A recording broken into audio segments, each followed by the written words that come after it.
Good morning students. Class 7th subject Hindi और chapter number 19 और chapter का नाम है आश्रम का अनुमानित व्यय। और इसको ये मोहनदास करमचंद गांधी के द्वारा लिखा गया है।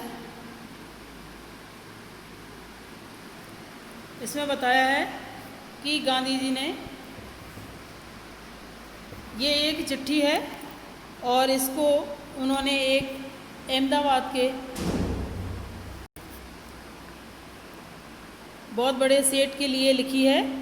और उन्होंने अपने जो आश्रम बनाया उस आश्रम के लिए उन्होंने कितना व्यय होगा, कितना पैसा लगेगा, उसके लिए उन्होंने ये पत्र उनके लिए लिखा है। और उन सेठ जी का नाम है मंगलदास गिरधरदास।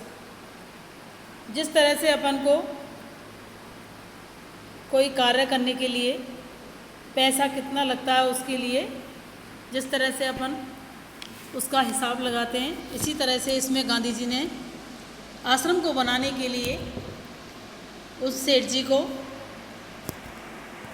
ये इसमें पूछा है कि इसमें कितना पैसा लगेगा।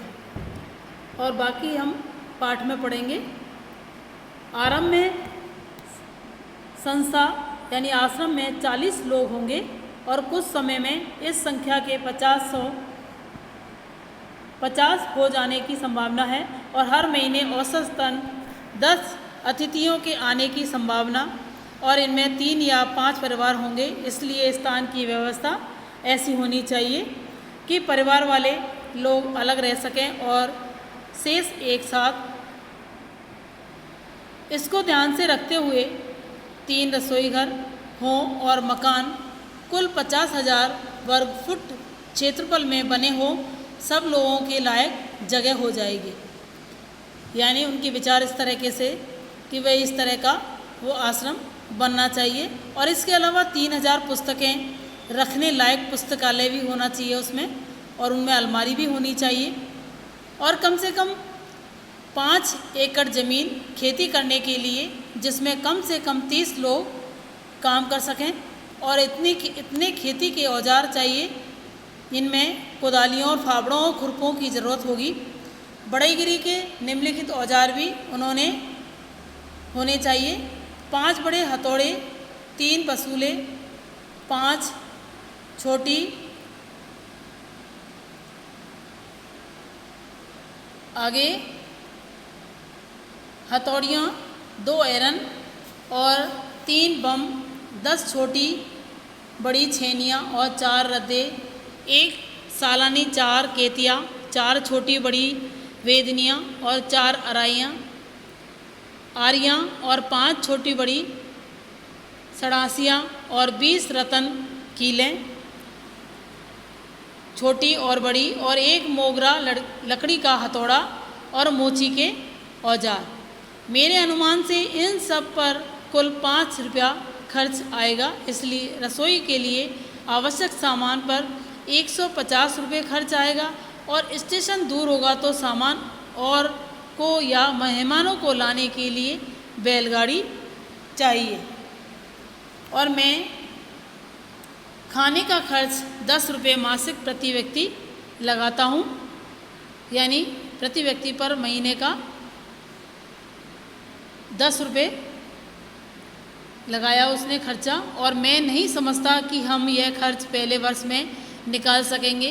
वर्ष में औसतन 50 लोगों का खर्च 6,000 रुपये आएगा। और मुझे मालूम हुआ है कि कुछ प्रमुख लोगों की इच्छा यह है कि अहमदाबाद में यह प्रयोग 1 वर्ष तक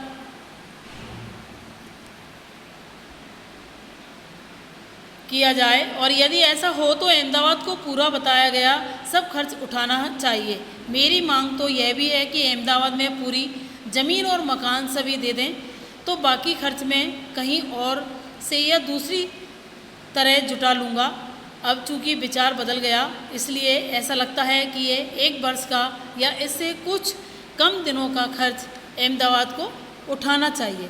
यदि अहमदाबाद 1 वर्ष में खर्च का बोझ उठाने के लिए तैयार न हो तो ऊपर बताइए गए खाने के खर्च का इंतज़ाम मैं कर सकता हूँ। चूँकि मैंने खर्च का यह अनुमान जल्दी में तैयार किया है, इसलिए यह संभव है कि कुछ मर्दें मुझसे छूट गई हों और इसके अतिरिक्त खाने के खर्च के सिवा मुझे स्थानीय स्थितियों की जानकारी नहीं है, इसलिए मेरे अनुमान से भूलें भी हो सकती हैं। और यदि अहमदाबाद का खर्च उठाएं तो विभिन्न मर्दों में खर्च इस तरह होगा: किराया, बंगला और खेत की ज़मीन, किताबों की अलमारी का खर्च, बढ़ई के औजार और मोची के औजार। इसमें बताया कि अहमदाबाद में स्थापित आश्रम का जो संविधान स्वयं गांधी जी ने तैयार किया था, और इस संविधान के मसविदे में पता चलता है कि वे भारतीय जीवन का निर्माण किस प्रकार करना चाहते थे। आगे बढ़ते हैं। इसमें बताया है कि 4 पतीले 40 आदमियों का खाना बनाने के योग्य, 2 छोटी पतीलियाँ और 10 आदमियों के योग्य 3 पानी भरने के पतीले या तांबे के कलसे, चाने, मिट्टी के घड़े, 4 तिपाई और 1 कढ़ाई। दरअसल ये घरेलू सामान है।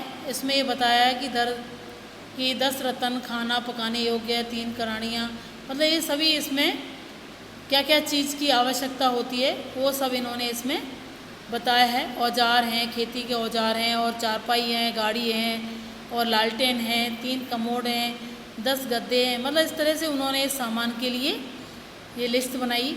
और चौके का सामान, 1 बैलगाड़ी का घोड़ा गाड़ी, और 1 वर्ष के लिए खाने का खर्च 6,000 रुपये होगा। और इस तरह मेरा ख्याल है कि यदि हमें लोहार और राजमिस्त्री और औजारों की भी ज़रूरत होगी तो दूसरे बहुत से औजार भी चाहिए, किंतु इस हिसाब से मैंने उनका खर्च और शिक्षण संबंधी सामान का खर्च शामिल नहीं किया है। शिक्षण के सामान में 5-6 देसी हथकरघों की आवश्यकता होगी। इसमें गांधी जी ने पूरा आश्रम के लिए सभी चीज़ों का किस किस चीज़ की आवश्यकता है वो इसमें इस चिट्ठी के अंदर हिसाब लगाया है और उन्होंने बताया है। Thank you.